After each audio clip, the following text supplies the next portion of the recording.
Hi guys, this is Mark. Now that we have finished with the Transactions API, let's talk about a feature that relies on transactions and provides a very compact and super efficient and really cool way of working with data, specifically saving data in the database.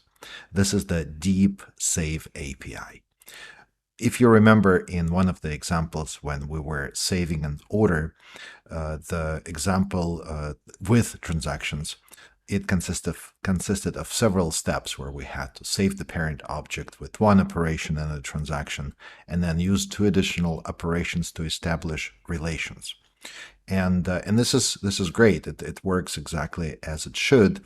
However, for the scenarios when you are saving data in Backendless, and it specifically applies to saving more complex data, where you have one object that references other objects, and other objects may reference other objects, and you basically want to have a tree of objects where there is a root object and the main root object, and it kind of branches off related objects, either collections or one-to-one relations, doesn't matter. So it is really a tree. The Deep Save API gives you an ability to take that root objects with all other children connected to it and save it in a single shot. The related objects that you save as a part of that root parent object may already be in the database. And in this case, the relationships between the parent object you're saving and the child objects will be created for you. If there are any changes in the child objects, then those changes will be applied and they will be updated. The root object may also exist in the database, and it may have related child objects connected to it at the time when you save, and in this case, it will be updated rather than created. So the Deep Save API is very smart about recognizing what you want to do and then saving the entire tree in the corresponding tables, establishing relationships if needed, and so on. So it really results in a very compact logic or code, and internally it uses transactions. So if, again, as a result of using transactions, if any of the operations fail, the entire thing is going to be rolled back. I will demonstrate, I will review what it looked like before with transactions, and then I will also demonstrate what Deep Save looks like in action. So for this, we will start with a page that was created earlier from one of the templates. I think this came from the transactions overview, and this page consists of a form where you fill out and select the customer product and then identify how many quantities of that product you want to save. And in the Save Order button, if you navigate to it, then this was the logic. So here, as you can see, we create a transaction. This is the first save operation to save the order, and then we establish the relations. And that's basically how transactions work. Now, let's take a look at what exactly the same functionality would look like with the Deep Save API. For this, we will create a new page, and you would need to switch to the marketplace because there is a page template in the marketplace that I have created. It's going to be for the lecture 49, I believe. Yes, this is the current lecture 49 Deep Save API. Let's give it a name. Let's call it Deep Save and create this page. The layout of the page is going to be exactly the same. We're still saving an order. The logic for the Save Order button is going to be different. And once this page is going to be created, and here it is, let's take a look at the logic now that uses the Deep Save API. So click the Save Order button and navigate to the logic. So in here, this is the logic that will be executed. By the way, the page includes all other previous versions of saving the order. The very first one is when we did not use transactions. So here we save an object, get the parent object, and then called set objects relations. This is without transactions. This block demonstrates how to do exactly the same thing with transactions. And now the main logic now that is behind this button in the onClick event uses the Deep Save API block. And as you can see here, there's only one deep save call, and we're passing just one object, which is the order object that includes all the properties of the order object plus relationships, customer and product. And then here we're passing the customer object and the product object from whatever the selections that were made in the drop-down lists. And then this object goes into deep save, and deep save just takes care of saving the entire thing.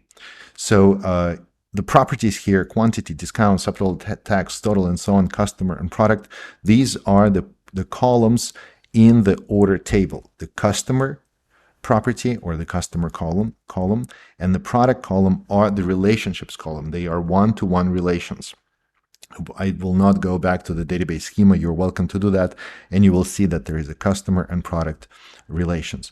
So just simply by running this API, everything's going to be taken care of. The way this works, and it's very important to understand, is that Deep Save API on the server side, whenever we're processing that request, it will analyze the entire structure of your object, and then it will identify, okay, well, these are the properties of the parent object, and then it's going to basically create an operation to save the parent object. And it will identify, okay, well, we have a relationship to customer, and that's going to be a related customer object, and then a related product object. And then for those, it will check, do they exist in the database? And if they do, then there is no reason to create it. They will be updated. And then it will make sure that those relationships are created as well. So all of the logic for making sure that we basically consistently save the entire tree by establishing the relations or updating objects and everything else, all of it takes place. Another thing to keep in mind is whenever you save with the Deep Save API, since it will be expanded to a transaction with the transaction operations, it's very important to keep in mind that the number of operations in the transaction is limited based on the plan that you are on in Backendless. So whatever the plan you're on will have a number of operations that a transaction may have. You can expand that limit by purchasing an additional function pack that expands the number of operations in a transaction. So there is no hard set limit that you cannot go over. You can actually go over that limit. It may cost more money to actually expand that limit. So that's something to keep in mind. But for now, let's just run this example and see what actually is going on the wire, what that API looks like whenever it is sent to the server. Let's run this page, and I will open up the network traffic.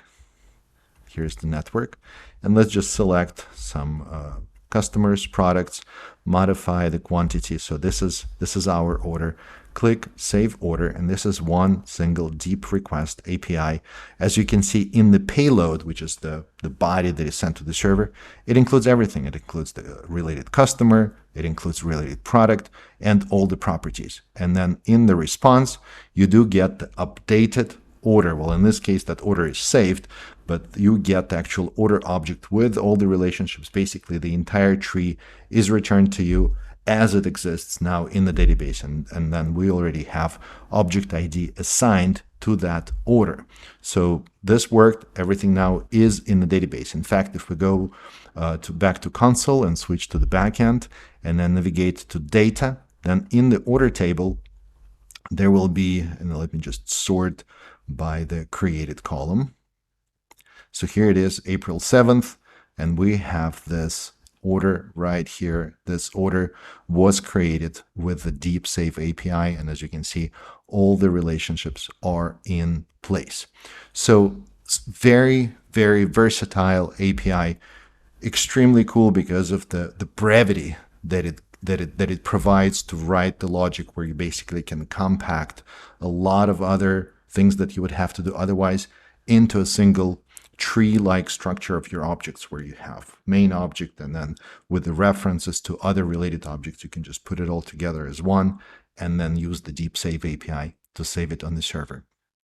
It will save a lot of time, and since it uses transactions, will provide an extra level of maintaining your data integrity and consistency at the database level. So Deep Save is something that you should definitely look into using, especially whenever you start saving more complex data structures. That's all. Thank you for watching this video. I hope you find it useful. And as always, happy coding.